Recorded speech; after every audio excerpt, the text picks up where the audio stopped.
지난 시간에는 하나님의 기뻐하심을 받는 일, 그거에 대해서 말씀하셨고요. 오늘은 본문에서 가장 크게 나타나는 예수님이 들리움, 십자가에 달리시는 그 사건을 말씀해주고 있습니다.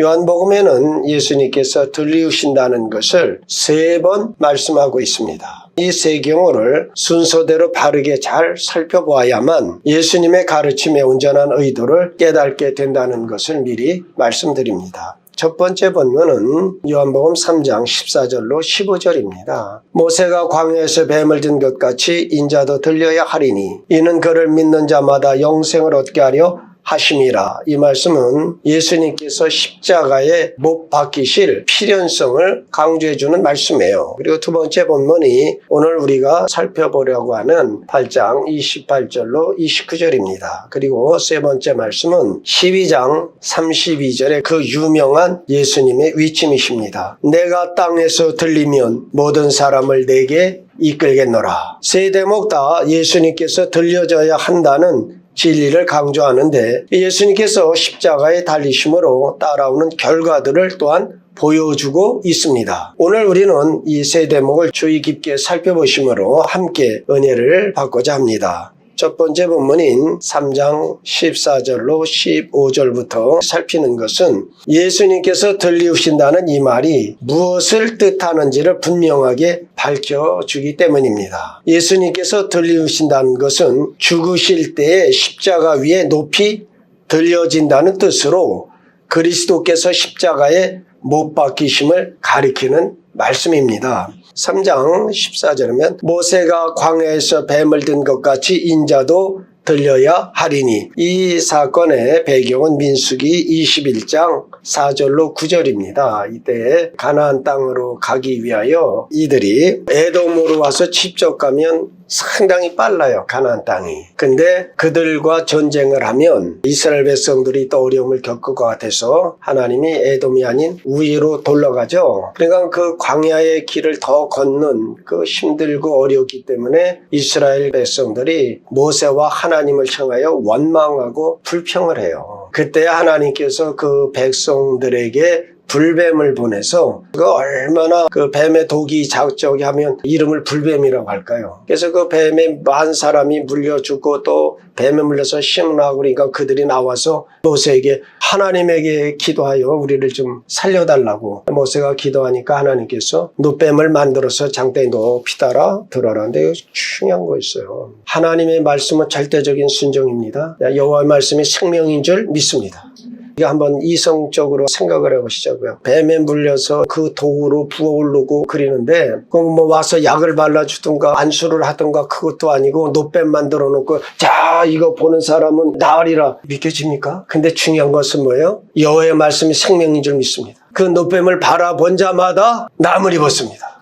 이것이 그리스도의 상징이었다 하는 것이죠. 이것이 바로 예수 그리스도께서 십자가에 높이 달리실 것을 예표한 것입니다. 그래서 요한복음 12장 33절은 간단하게 이렇게 말씀하시면 자기가 어떠한 죽음을 죽을 것을 보이심이라고 밝히 말씀해주고 있습니다. 요한복음 3장 14절로 15절은 하나님의 뜻에 의해서 그리스도가 반드시 죽어야 한다는 것을 강조합니다. 왜냐하면 너희가 인자를 든 후에라고 기록되었기 때문입니다. 그러면 왜 그리스도께서 반드시 죽어야 하느냐 하는 것이지요. 죄인을 구원하시려는 하나님의 영원한 계획 속에 그리스도가 죽는 일이 들어있기 때문에 그리스도는 반드시 죽어야만 했습니다. 즉 예수님의 죽으심 외에는 어느 곳도 죄인을 구원하시고자 하시는 하나님의 목적을 성취할 수 없었기 때문에 반드시 죽으셔야만 했습니다. 죄의 대가를 지불함으로써 우리 죄가 용서받고 우리를 자유케 하실 수 있는 다른 인격이 예수님 이외에는 없기 때문에 그럽니다. 단순한 사람에 불과하지도 아니하시고, 그러니까 예수님은 신인이십니다. 또한 무죄하신 오직 예수님만이 죄의 대가를 지불하고 우리를 구원하실 수 있으셨습니다. 더 나아가 그리스도께서 죽으실 필요가 있었던 것은 십자가에 못 박히신 그리스도가 아니고서는 어느 것도 사람들을 하나님께 인도할 수 없기 때문입니다. 또 십자가에 못 박히신 예수 그리스도를 증거하지 않고는 사람들을 이끌어 말씀을 듣게 하지 못할 것입니다. 죄인을 구원하시기 위하여 죽으심으로써 우리의 죄를 속하신 구원의 복음을 증거하면 그 말씀을 듣는 사람들이 생기게 될 것입니다. 내가 땅에서 들리면 모든 사람을 내게 이끌리라. 우리가 살펴야 할 두 번째 말씀은 오늘 본문인 8장 28절입니다.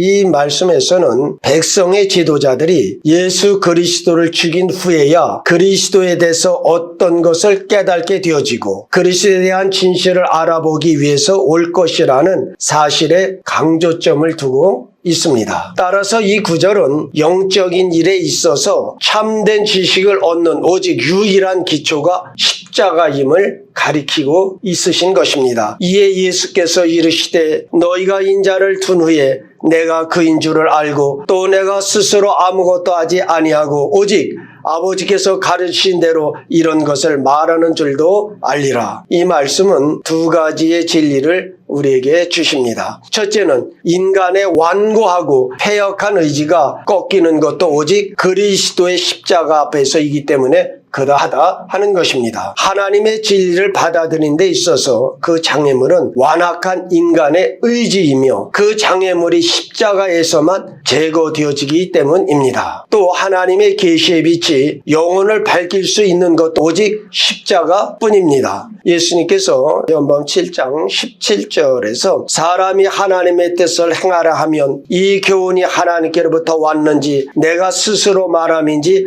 알리라고 하셨습니다. 우리가 그런 일을 할 수 있는 것도 십자가에서입니다. 그리스도의 신성과 그리스도의 가르침에 대한 가장 충만한 증거는 십자가의 영광과 그 십자가를 둘러싼 하나님의 능력의 나타나심, 즉 그리스도의 부활에서입니다. 그러므로 그 증거는 사람들을 인도하여 지식을 갖게 합니다. 든이라는 말이죠. 예수님 내가 든 후에 이 원어는 수동태예요. 그래서 들리우신 것이에요. 근데 헬라어에는 그 들다 하는 말이 두 가지가 있어요. 하나는 아이로라고 하는 말인데 이것은 보통 들고 그런 것을 가리키는 말이에요. 근데 이제 우리 성경에 사용한 말은 휘포라고 하는 말인데 이 말의 뜻은 뭐냐면 높이다, 높아지다, 상승하다 이런 뜻을 갖고 있어요. 똑같이 드는데 아이로를 사용하지 않고 휘포를 사용하고 그러니까 사도 요한은 무엇을 말한 것이냐면 그리스도의 못 박히심에 대하여 쓸 때마저 그리스도의 영광을 생각하고 있었음을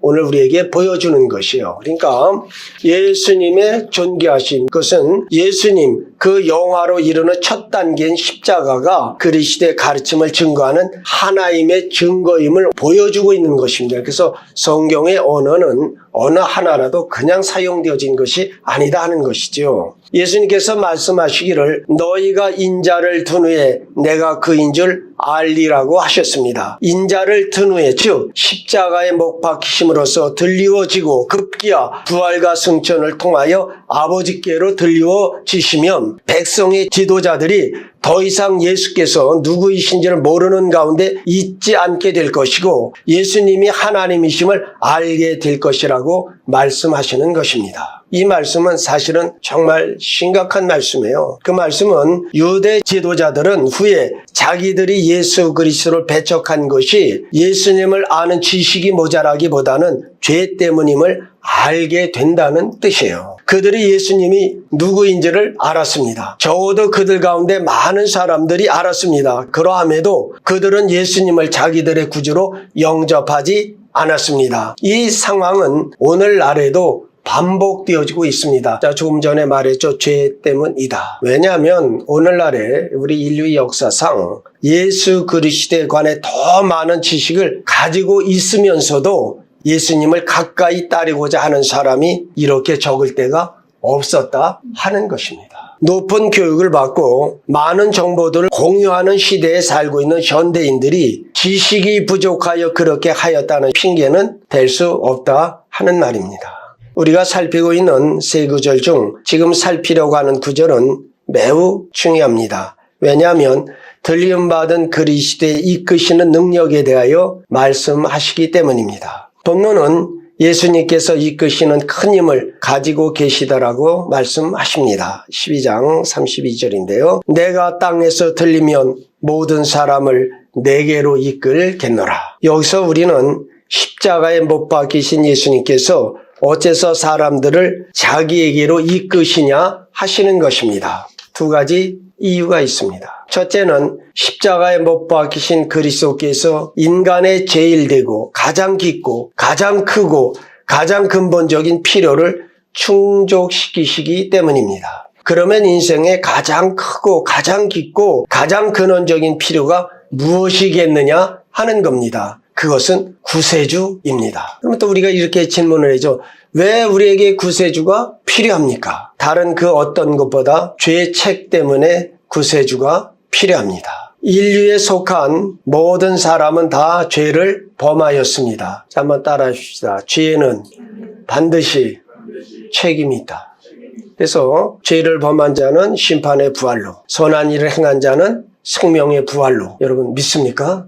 사람 각각 행한 대로 심판을 받게 되어 있어요. 로마서 3장 23절을 보면 모든 사람이 죄를 범하였으며 하나님의 영광에 이르지 못하더니라고 말씀합니다. 모든 족속, 모든 사람은 다 죄인입니다. 이 점에 있어서 유대인이나 이방인이나 차별이 없습니다. 이 세상의 모든 사람은 온 우주의 절대 주권자이신 거룩하신 하나님 앞에서 자기의 죄에 대한 책임을 져야만 합니다. 그러므로 모든 사람은 죄를 속하시는 구주가 필요하다는 말씀인 것입니다. 이 세상에 우리 기독교를 제외하고는 속지 않은 구세주를 제공하지를 못합니다. 기독교 외에 어떠한 종교도 속지 않은 구세주나 어떤 진정한 성격의 속죄를 베풀지를 못합니다. 기독교와 이 세상에 있는 어떤 모든 종교와의 근본적인 차이가 바로 이것입니다. 사도 바울은 부활장이라 알려진 고린도전서 15장 19절에서 만일 그리스도 안에서 우리가 바라는 것이 다만 이 세상의 삶뿐이면 모든 사람 가운데 우리가 더욱 불쌍한 자라고 했습니다. 그렇습니다. 우리에게 구원이 없어 영생을 잃는다면 또 이 세상의 삶이 다 이라면 절대로 사람들을 그리스도께로 이끌지 못할 것입니다. 성경과 역사는 이 점에 있어서 하나입니다. 예수 그리스도께서는 자신을 대속의 제물로 내주시어 우리 대신 저주를 받으사 율법의 저주에서 우리를 구속하시기 위하여 십자가 위에 높이 들리셨음을 성경은 증언하십니다. 갈라디아서 3장 13절에 그리스도께서 우리를 위하여 저주를 받은 바 되사 율법의 저주에서 우리를 속량하셨으니 기록된 바 나무에 달린 자마다 저주 아래에 있는 자라 하였음이라. 유대인들은 예수 그리스도 십자가에 달아놓고 뭐라냐 신명기의 말씀을 따라서 저는 하나님께 저주를 받아 나무에 달렸다라고 했습니다. 그러나 우리는 뭡니까? 예수는 우리의 죄, 우리의 저주를 대신하여 십자가에 달리신 것입니다. 그래서 우리는 십자가의 복음을 부끄러워하지 아니하고 십자가는 믿는 자의 자랑이요 능력이요 생명입니다. 사람들은 자신이 죄인임을 압니다. 그들은 그것을 잊으려고 애쓸 수도 있습니다. 부인하려고도 하며 또는 술을 마시거나 선행을 하며 그러한 의식을 낮추려고 할 수도 있을 것입니다. 또는 세상적인 쾌락을 추구하나 재물 쌓기에 골몰하거나 어떤 종교에 가입을 하여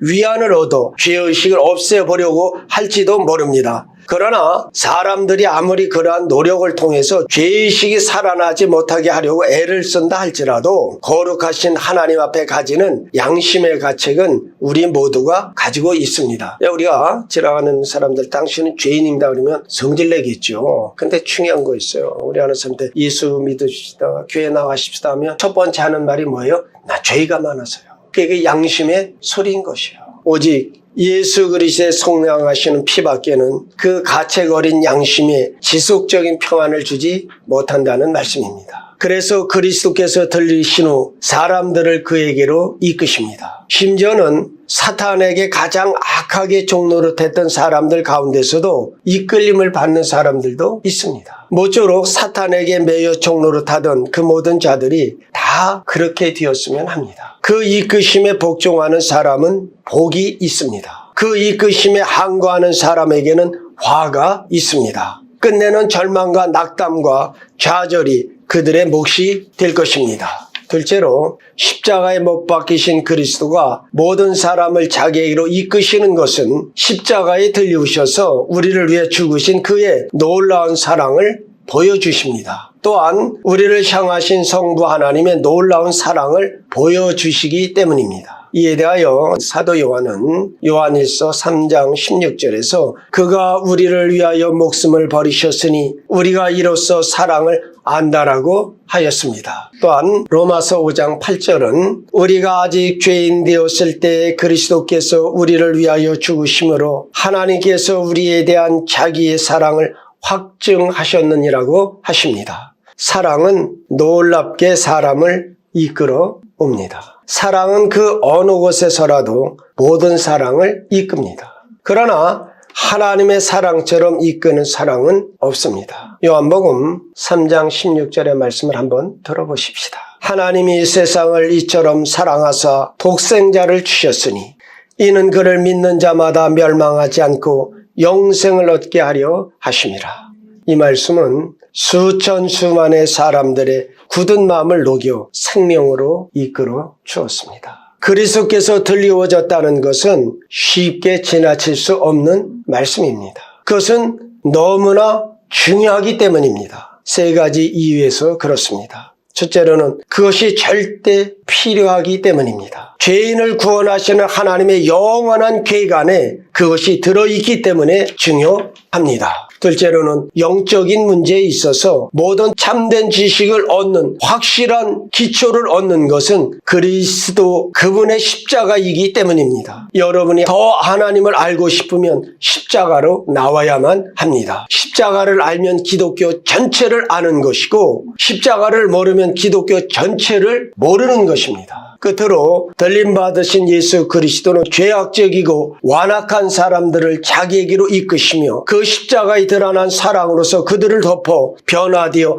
새 생명으로 들어가게 하셨기 때문에 중요한 것입니다. 예수 그리스도의 그 사랑이 여러분의 마음을 정복할 수 있기를 바랍니다. 아직도 그 사랑이 실제로 느껴지지를 못한다면 저와 여러분을 위해 친히 십자가에 달려 그 몸으로 우리의 죄를 담당하시어 우리를 죄에 대하여 죽고 의에 대하여 살게 하시고 채찍에 맞음 우리를 낫게 하신 주님을 보십시오. 그리고 그분에게 우리의 삶 전체를 맡기시고 주의 교훈을 따라 사는 믿음의 사람들로 견고히 서시기를 우리 주 예수 그리스도의 이름으로 축원드립니다.